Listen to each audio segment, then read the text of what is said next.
এই হয়েছে। চা খাবেন না? কি হলো? আরে বলেন না, রাত ধরে মাথা ধরেছে, ঘুম হয়নি ভালো, পেটটা ভারও রয়েছে, ভাবছি সকালে চা খাবো কিনা।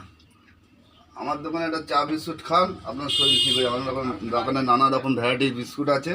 গ্যাসের প্রবলেম হতে পারে আপনার, এই কারণে মাথাটা হ্যাঁ, পেটটা ভারও রয়েছে, মাথা ভালো রয়েছে। ঠিক আছে, দেখি এটা চা খান, একটা বিস্কুট খান।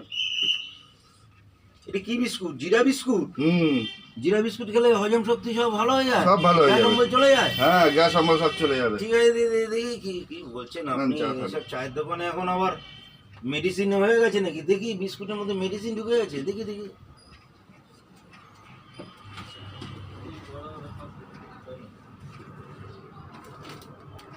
জিরা বিস্কুট,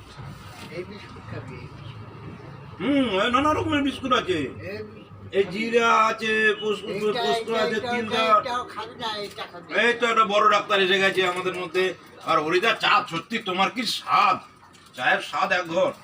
হ্যাঁ, আপনার চা খান না, খেলেই আপনার শরীর একদম সুস্থ হয়ে যাবে। চায়ের কি স্বাদ আপনার, বাহ বাহ। আরে হরিদা, আমি তো চাঙ্গা হয়ে গেলাম। আপনার চা খান, আপনি সুস্থ হয়ে যাবেন, অনেক শরীর ভালো হবে। সত্যি হরিদা, আমি এখন পুরো চাঙ্গা ফিট। ঠিক, বাহ বাহ বাহ বাহ বাহ। দেখলেন তো?